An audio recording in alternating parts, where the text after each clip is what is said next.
Alright guys, good morning, good day.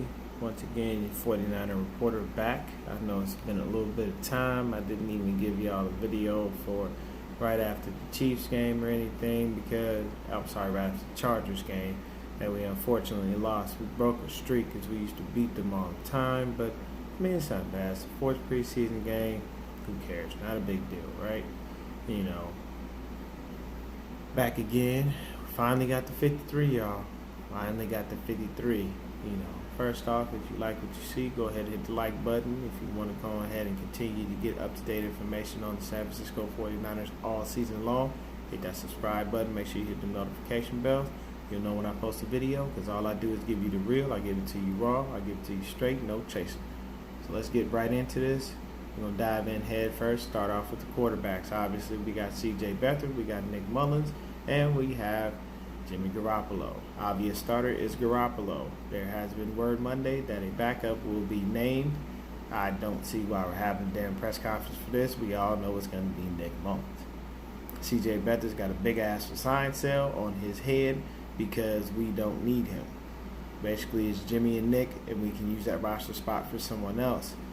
So that last game, that's why C.J. Beathard played all that time. You got to think about it, man. Nick came in for what, a series? In the fourth preseason game, people who don't see the field and actually are not on it usually have already made the squad. So they probably put Nick out there just cause. But CJ played most of the game. Wilton Spade, practice squad guy. You already know that. You can see he's pathetic. So Jimmy's going to start. Nick's our backup. CJ's the third quarterback, but he's got a for sale sign. Now, word is that the 49ers are asking a very high price for either CJ and or Nick. I'm pretty sure more for Nick rather than CJ. The situation with that is people didn't want to pay up. So there are a couple of teams that do need backups. You got the Colts, you got the Broncos, and I believe even though the Eagles signed Josh McCown, they still need backup help. So there's a few teams out there that look like they need some help, and we've got a serviceable backup for you.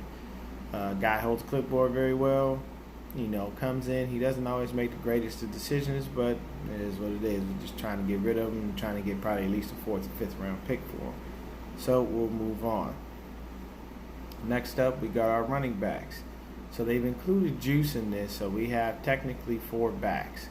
Juice is obviously our fullback. He's not really our running back, but we got Tevin Coleman, Raheem Mostert, and Matt Breida.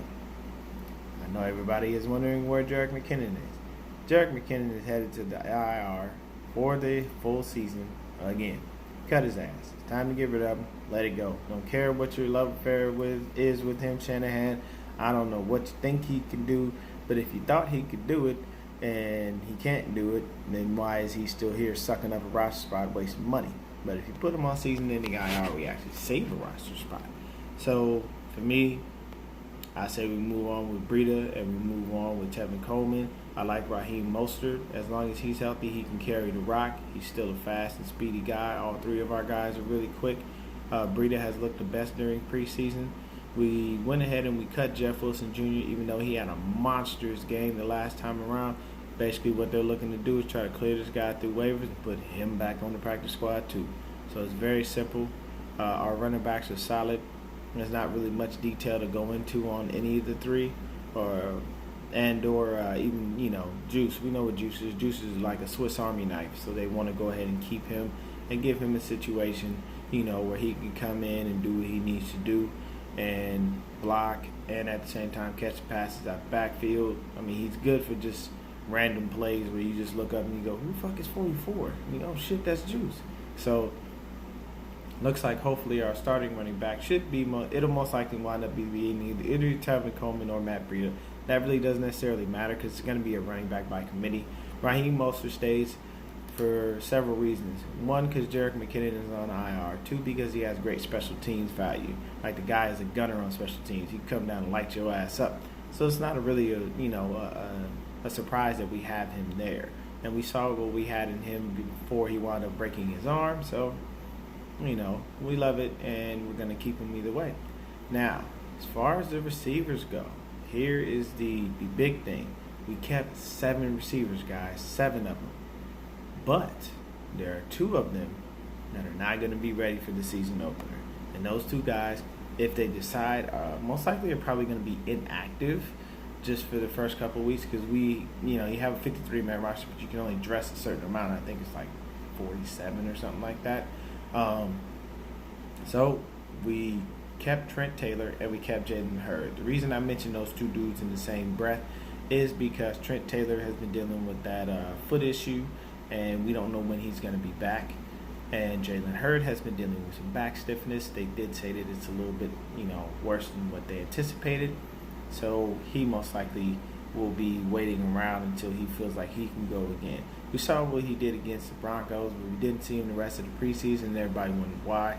As soon as they said he had that back stiffness, it is what it is. I like the guy. I love his red zone presence. I like the fact that he caught the ball the way he did. And I like the fact that he muscled his way in for that touchdown and then caught that nice little fade right in there. But best ability is availability. So you got to do what you got to do, man. As far as the other guys, we got my favorite dude on the squad. That boy danced his ass off, and he always fucking smiling. You'll never see this dude not smiling or laughing. KB, Kendrick Bourne. You got Richie James Jr., who proved himself as a returner and proved himself as a receiver. He did great for us this preseason, and I'm glad he made the squad. You know what I'm saying? So next up, we have Deebo Samuel. Obviously, you know why we have him. We're going to run end rounds on teams all fucking year long with Deebo. And at the same time, the guy goes up and he gets the ball. Like, he wants to go after the ball. He doesn't want to have an incompletion on his hands and or a drop. He will go up and fight for that ball. And, when they say he's like a little Anquan Bolden Jr., he is like an Anquan Bolden Jr. We got Keith. You know what Keith does. Keith actually can run great routes. But you know what his main thing is? Take the top off of defense, baby. Fastest man in the NFL.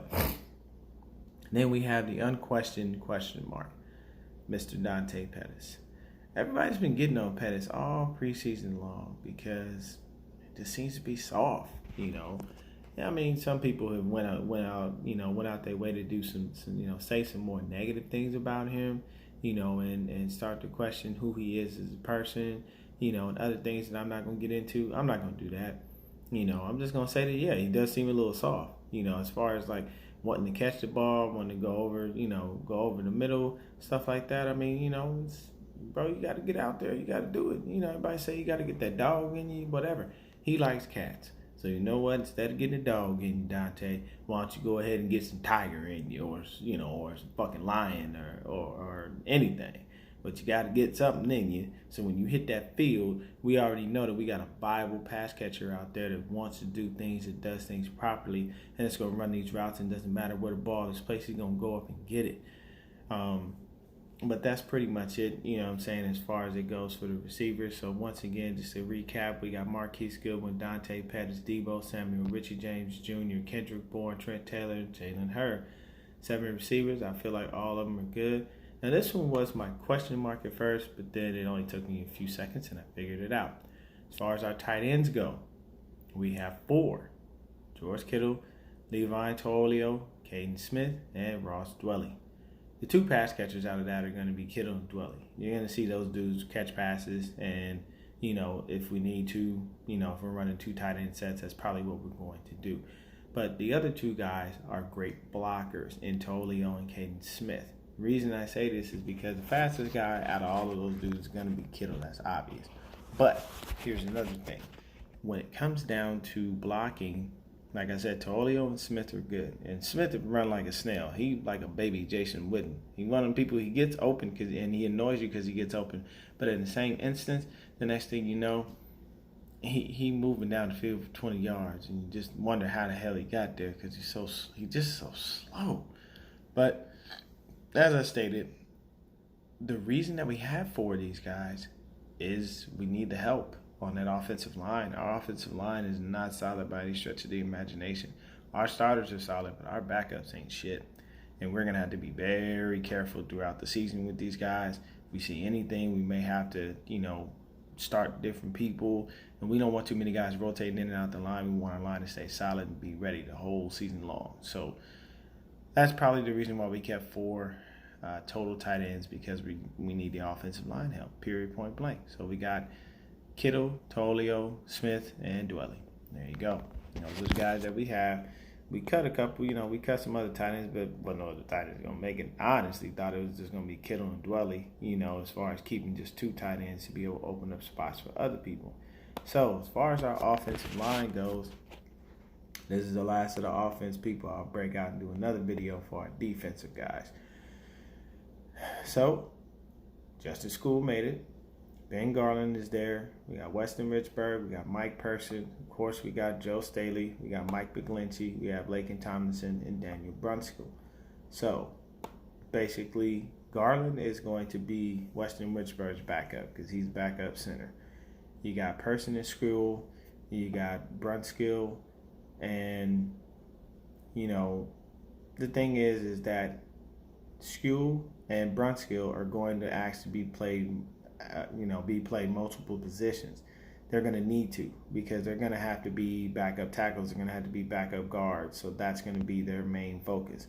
Of course, our starting line is Joe Staley, Mike McGlinchey, Weston Richburg, Mike Person, and Lakin Tomlinson. But Brunskill and School and Ben Garland, those are our 3 backups. But those dudes will be asked to play multiple positions along the line. So we're hoping that School can develop. We hope that Brunskill is able to kind of be that swing tackle that we need because of what happened with Sean Coleman when he went down. Ben Garland's probably going to mainly back up Weston Richburg, just hoping that he's healthy, with the knee and everything, and that he can get going in the right direction. So basically, this is it. Our starting lineup, as far as our line, once again, McGlinchey, Lakin Tomlinson, Mike Person, Weston Richburg, and Joe Staley. As far as our tight ends, most likely, if they do go ahead and name, different people, it's obvious that George Kittle is number 1 on that. Ross Dwelly is probably number 2, and then you have Tolio and Smith. They toil back there at 3 and 4. If they all dress, they may have, a couple of those dudes inactive, on game days to be able to make sure they open up enough spots for the guys that we need, namely more wide receivers. Now, that's the spot that I don't have a bona fide starter at. You don't know who's going to be a day 1 starter because Shanahan's system doesn't necessarily call for a day 1 starter when it comes to his wide receivers because they're interchangeable. They play wherever he wants them to play. They do whatever he asks them to do. So you don't know who's going to be the starter, and it doesn't necessarily matter when it comes to those tight ends. It comes to the wide receivers, so you just got to figure it out. You know what I'm saying? As far as the running backs, like I said, it's going to be Tevin Coleman and Matt Breida most of the time. You'll see most of it on the special teams, on the field special teams, because that's what he does best. But he most likely will get in there if they need him to get in there. And quarterback, it's obvious. It's unquestioned. The starter is Jimmy Garoppolo. So as far as our running backs and our wide receivers, we don't know who's going to be starting. Most likely will be Tevin Coleman for the running backs. I'll give him that much because he knows the system very well. But Breida could start too, so you just don't know. The wide receivers, it's a toss-up. You'll see who gets on the field on Sunday when we go ahead and go out there and play the Bucs. We most likely may play the Bucs at home, and the reason being is because there's an unfortunate storm that's tearing up Florida. Please, people, pray for those people out there. Hope that everything works out for them, and I hope that nobody loses their lives or their homes or anything. Or if anything, I hope they get out of there before anything bad happens. It sucks when you have those kinds of, weather situations out there, and it's unfortunate, but hopefully things work out for them. I don't wish bad on nobody, especially not on no hurricane or anything like that, because that stuff is harsh, man. I can tear your life apart in seconds. So, please keep your prayers up for those people, man. They need it, and hopefully everything works out for them, and at least if anything, they get out of there before, any lives are lost or anything like that. Once again, this is our starting offense. I'll be back with one for the starting defense, and we're going to get into that. The defense, I got some question marks as far as decisions that we have made. But as far as our offense, it is what it is. I like it. And, like I said, period, point blank, as far as our quarterbacks, C.J. Beathard, he got a big-ass for sale sign on him. Hopefully somebody decides to come and pay up.